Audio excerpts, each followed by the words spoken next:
Bienvenido. Primero, para un poquito de contexto, Dale. Hernán se sumó este año a la última temporada de Aprendices, la temporada 4. Hernán participó en uno de estas entrevistas. Estas entrevistas medio terapia, ¿no? Medio experimentación. Sí.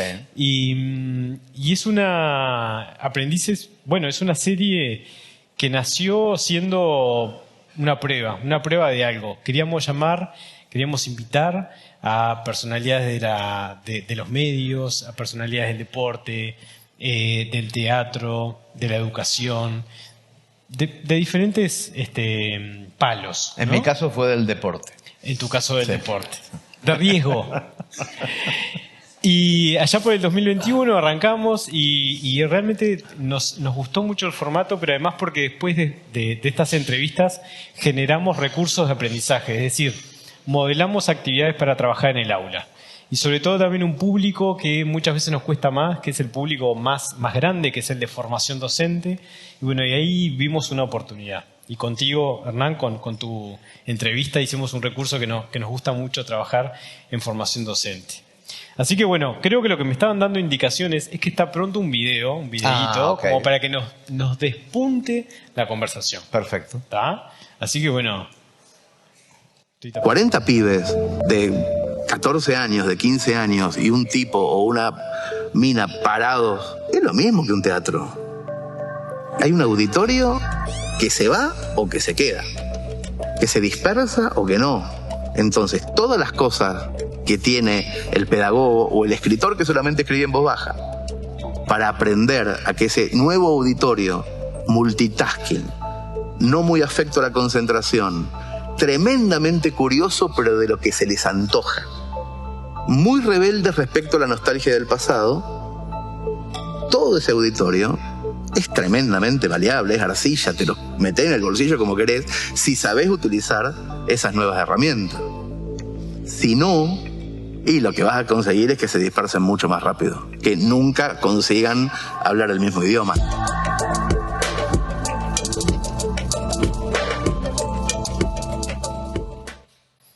Bueno, ya estarás cansado de escucharte. No lo había escuchado todavía. ¿No? Bueno, no. te mandamos el link después. Sí, vi todo pero el capítulo así entero. como recorte no lo había escuchado. Perfecto. Sí. Me gustó Bien. mucho, ¿eh? Bien. Me gustó mucho. Bueno, nos gusta que te haya gustado. No lo que digo yo, sino la concepción de Aprendices. Yo no conocía el producto, los capítulos, pero me gustó mucho el blanco y negro inicial, la factura del video me gustó muchísimo. Una de las cosas que nos dice Hernán cuando íbamos a arrancar la entrevista es, che, ¿por qué tanta distancia? Y quedamos todos en ese momento como, es cierto, ¿por qué tanta distancia? Sí, Bueno, estábamos después, lejos. el productor y el que ordena el escenario nos dio como todo el Claro. argumento de por qué debería ser la distancia. Pero bueno, estas cosas que hacemos normalmente sin pensarlas demasiado, ¿no? Sí, ¿Cuántas cosas hacemos? No sé, también vos hablabas ahí, después podemos hablar un poquito de lo que hablabas, pero la entrevista también versó y mi inquietud fue desde la educación, ¿no? ¿Cuántas cosas hacemos? Porque bueno, están así planteadas ya. Estamos en una época de transición general y cada vez nos damos cuenta más que hacemos muchas cosas sin preguntarnos por qué, sin atender a la razón última de las cosas, sino que las hacemos porque se venían haciendo, porque funcionan así. A mí me llama mucho la atención, no hablando de educación, sino en general, cuando dos mandatarios, cuando un presidente invita a otro a su país y entonces en las escalinatas de la Casa de Gobierno el presidente anfitrión saluda al recién llegado, la cantidad de tiempo que se dan la mano. Están así, ¿no? Y siguen, y siguen, y siguen. ¿Por qué? Porque en 1912 los fotógrafos tardaban mucho en sacar la foto. Por eso se dan la mano. Y ninguno de los dos saben por qué. Ahora que las máquinas de foto pueden sacar a un colibrí cagando. En un microsegundo, todas las máquinas de foto sacan a un colibrí cagando, los dos presidentes siguen haciendo así. Como si estuviéramos en 1912 y nadie, ni ellos dos, ni los múltiples fotógrafos que hacen saben por qué están haciendo eso. Y eso nos pasa en todo. Y eso genera una tremenda burocracia en casi todas las cosas que vivimos, pero no en las cosas que tienen que ser burocráticas, en lo cotidiano, en nuestra casa, en la relación con los hijos, en la relación con la educación, los maestros, los alumnos, los directivos, en el periodismo, en la literatura, en el cine. En todos lados hay un 30% de actividades que hacemos sin saber por qué y que podríamos dejar de hacer inmediatamente sin que pasara nada. Las hacemos casi por una superstición moderna. El no saber y el no pensar qué carajo estamos haciendo. Este encuentro aborda la innovación educativa, ¿no? O sea, creo que la innovación, ya le decimos innovación educativa porque en todo plano ya la innovación es obligada, ¿no? O sea, sí. Todos sentimos que tenemos que estar, si no estás innovando, algo estás haciendo mal, sí. ¿No? Sí. Pero por otro lado, porque hay una crisis también o sentimos que hay una crisis de lo que venimos haciendo, ¿no? O de lo que se venía haciendo.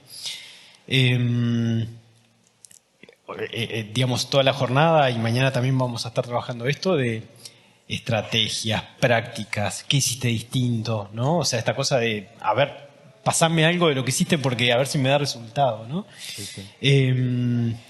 Viendo también tu trajín en la entrevista de aprendices, vos traías esto de cuando era chico quería ser escritor o me imaginaba, ¿no? Siendo escritor, y hoy soy creador de contenido. Yo pensaba si ya como docente no soy más un creador de contenido de experiencias, ¿no? Sí, claro. Que docente. Y hay una crisis ahí que siento también en el cuerpo. Bueno, pero igual podemos hablar de la velocidad del cambio también. Yo cuando tenía 15 quería ser escritor. Mi fantasía sobre el oficio era ser escritor. Y ser escritor, cuando yo tenía 15, era algo completamente distinto a lo que es hoy ser escritor. Y a los 18, cuando tuve la posibilidad de ir a una escuela o a una facultad o a un colegio para ser periodista o escritor o para aprender letras o lo que sea, todo lo que me enseñaron no vale nada hoy. No tiene ningún tipo de utilidad. Todo lo que aprendí lo tuve que aprender en el camino. Porque no hay todavía, hoy no hay universidades, ni mucho menos colegios secundarios, que enseñen cómo va a ser la vida dentro de 15, 25 años. Entonces, todo el tiempo tendemos a pensar, ¿esto que estoy enseñando tendrá sentido? Esto que le estoy diciendo al chico que es un valor, ¿será un valor cuando este chico sea grande? Esto que le estoy diciendo al chico que es un defecto, la desconcentración, ¿será un defecto? Y mirá si es todo lo contrario.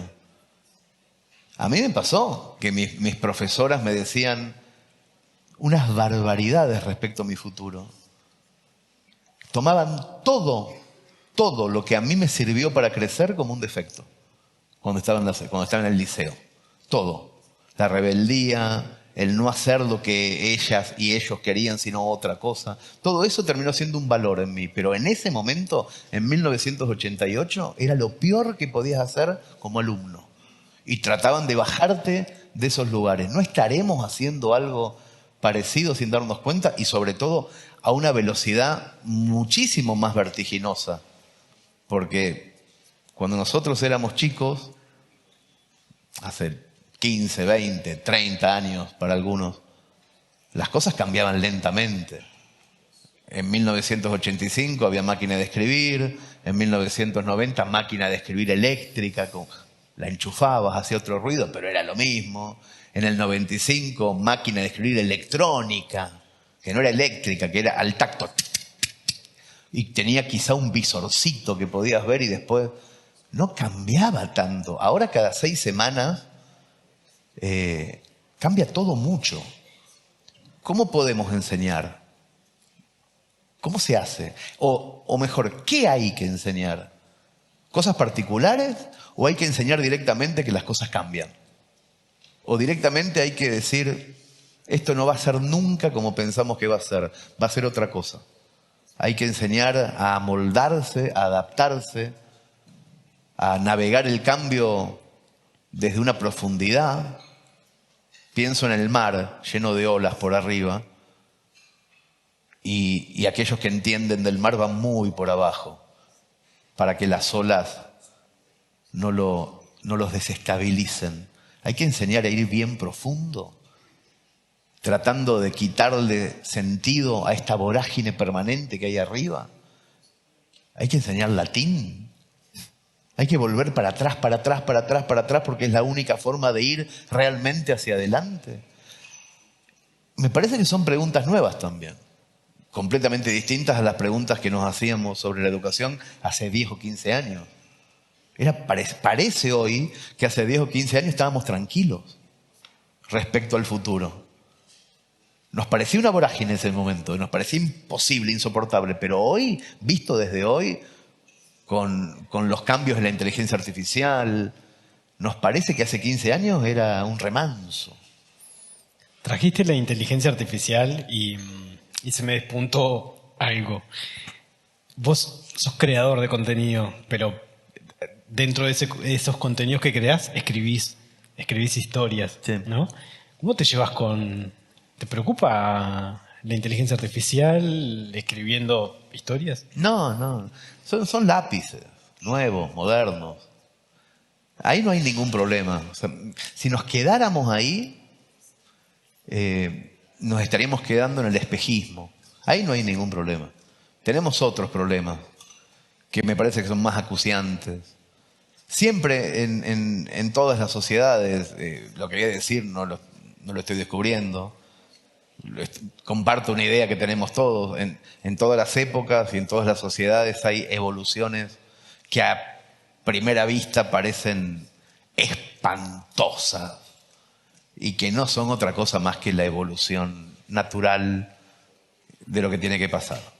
El libro fue una evolución espantosa. El libro, la imprenta. La gente que vivía antes de la imprenta memorizaba, por supuesto. No había otra forma de que las leyendas pasaran de boca en boca más que memorizándolas.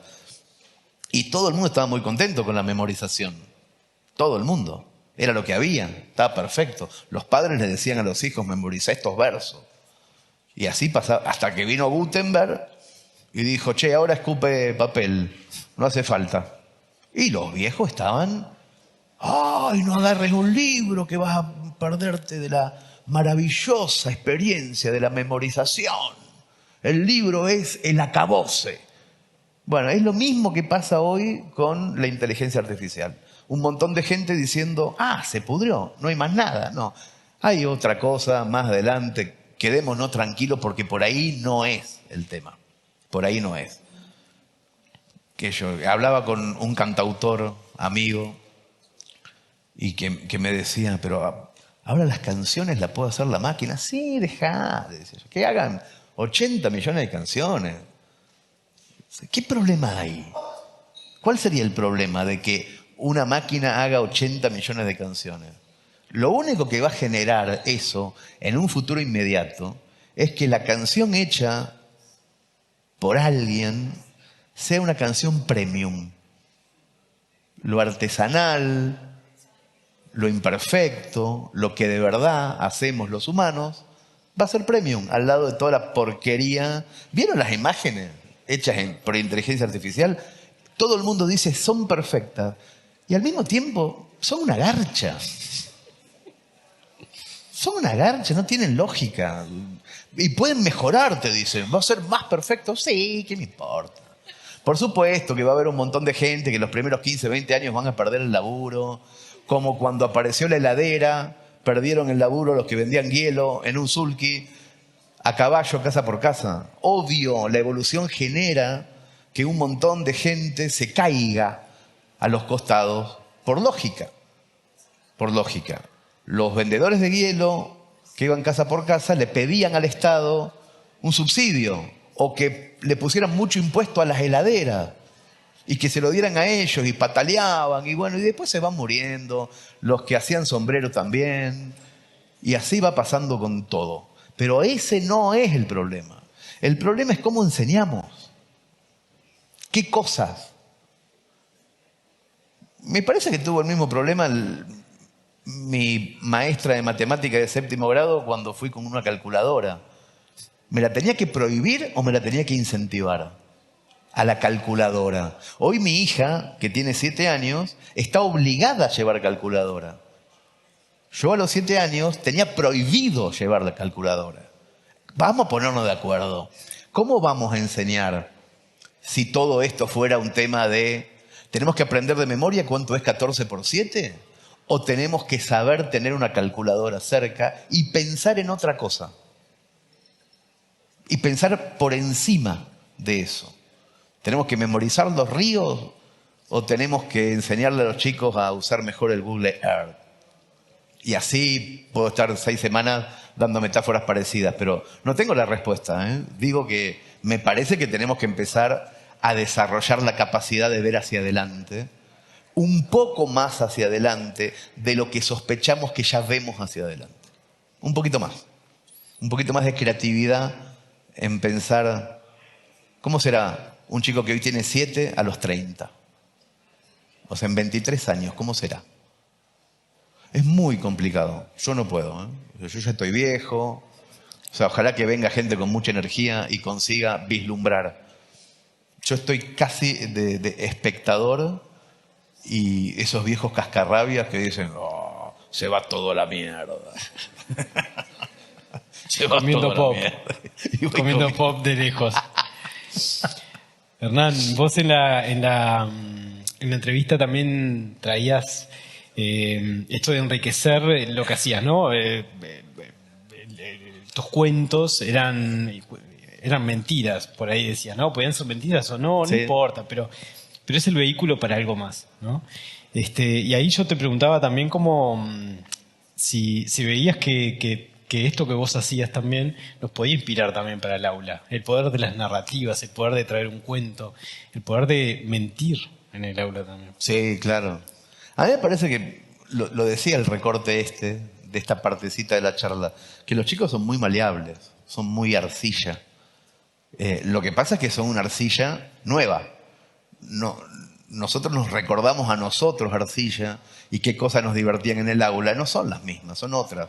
Hay una velocidad nueva, hay una fragmentación nueva, hay una desconcentración nueva, que no es necesariamente un defecto, que tiene que ver con la posibilidad de pensar en 5 cosas al mismo tiempo, cosas que a nosotros nos costaba más porque no lo necesitábamos. En nuestra vida pensar en 5 cosas a la vez no era necesaria.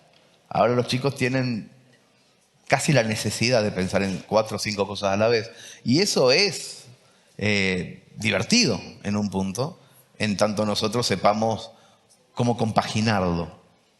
A mí me pasa un montón, pero mucho, y cada vez más, que vienen chicos cada vez más jóvenes al teatro cuando leo cuentos.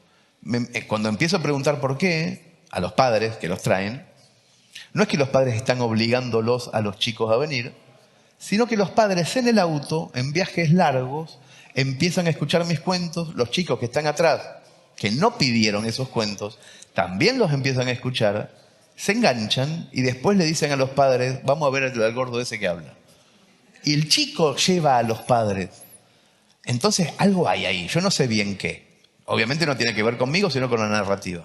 Posiblemente tenga que ver con el matiz de la voz, por el cómo se cuenta, por el tipo de historias, por la coloquialidad, por no ser ni protocolar ni solemne en la estructura narrativa de lo que cuento. Pero hay algo ahí. Hay algo ahí que funciona y que tiene unas reglas. ¿Cómo contás la historia? ¿Cómo contás la matemática? ¿Cómo contás la biología? Obviamente, si hay películas buenas, más o menos buenas y malas, también hay profesores que usan una narrativa excelente, otras más o menos, otra mediocre, otra malísima.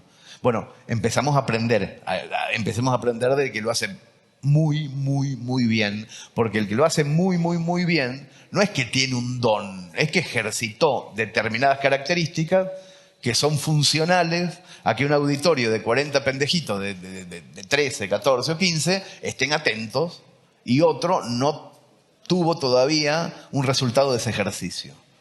Empecemos a verlo, a eso. Hay actividades del teatro, de la magia, de la oratoria, de la presencia escénica, que un pedagogo no tiene por qué tener, pero que me parece que es hora de que se incorpore de forma seria a la educación del pedagogo. O sea, cómo te plantás en un escenario, porque 40 chicos son un auditorio.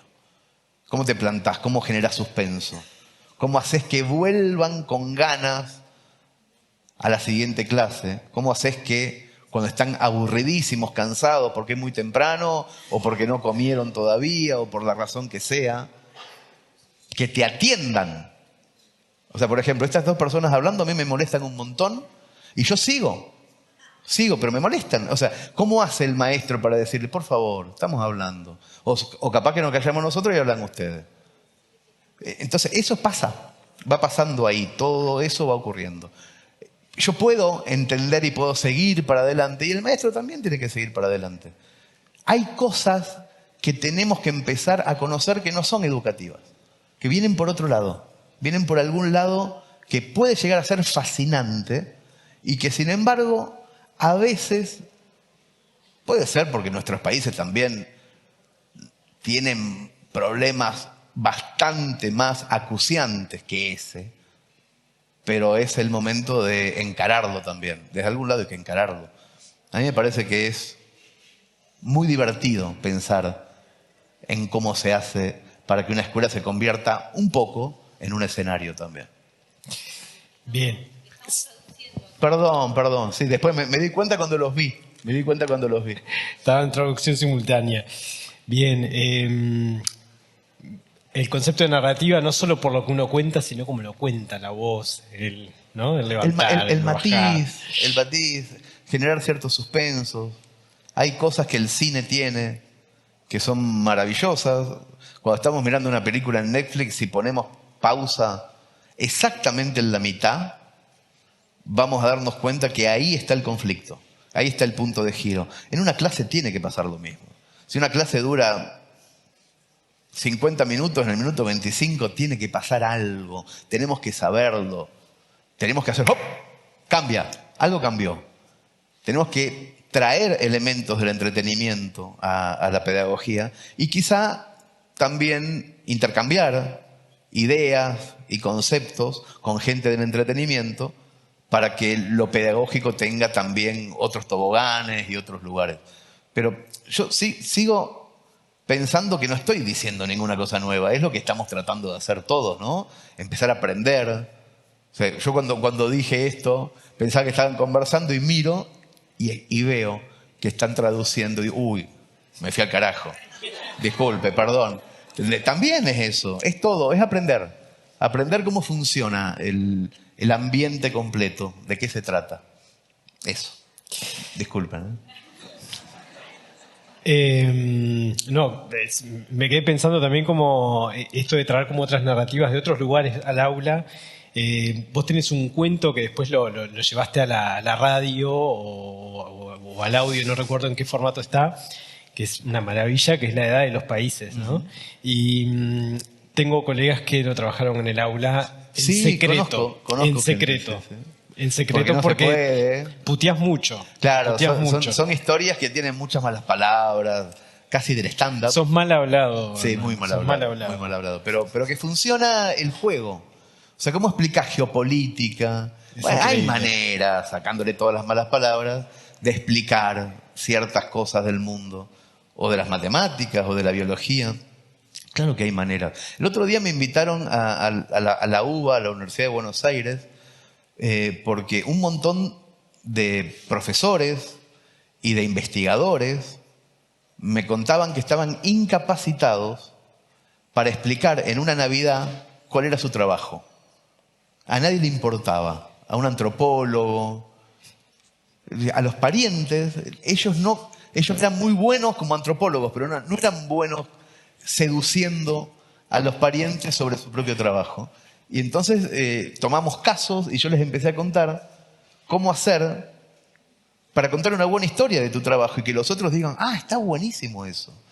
En todo hay falencias respecto al cómo se cuenta una historia. En todo. En un gobierno. La comunicación casi siempre es espantosa. Se podría contar mejor lo que se hace bien. Se podría maquillar mejor lo que se hace mal. En los productos que se venden, en nuestros propios oficios, en cómo hacemos para encarar a una persona que nos gusta en el baile. En todo hay una mejor manera de conseguirlo. Y no es complejo y no es necesariamente un don. Es un ejercicio permanente en donde el matiz de la voz, la elección de los sinónimos, de las palabras que se usan, que sean frases largas o cortas, el conocimiento absoluto de quién está del otro lado. No hablarle igual a las personas que están del otro lado, sino saber quiénes son, cuánto tiempo hace que están esperando que hables, si quieren que hables, si pagaron para que hables, si están ahí y alguien te puso y tenés que hablar, no tenés que contar el mismo cuento. Si del otro lado hay chicos, o gente grande, o gente borracha, o gente cansada de estar sentada en esa silla. En cada caso hay una forma distinta de contar. Y en el aula, sin duda. También no es lo mismo contar a la mañana que contar a la tarde. No es lo mismo enseñar a las 8:40 AM y a las 17:50. En absoluto, no podés dar la misma clase. Bueno, de ahí para adelante, el mundo entero. Hernán, gracias. No te voy a entretener más, ni tampoco al auditorio. Muchísimas gracias por venir. Vas a estar hoy, pasamos el chivo también. Voy a estar esta noche en la Sala Camacuá Camacuá leyendo cuentos. Y cada vez que vengo a Montevideo estoy en la Sala Camacuá leyendo cuentos siempre, porque es como una especie de necesidad que tengo de cruzar el charco todo el tiempo que puedo. Así que, bueno, si tienen ganas, los espero por ahí. En Sala Camacuá, vos. Ellos están todos invitados. Sin pagar entrada. Bueno, tengo una culpa que no se me va. Un fuerte aplauso para Hernán. Gracias a todos, muchas gracias. Si trajeron libros, Gracias. los va a firmar todos porque está con culpa, entonces no les va a decir que no. Muchas gracias. Gracias, Hernán.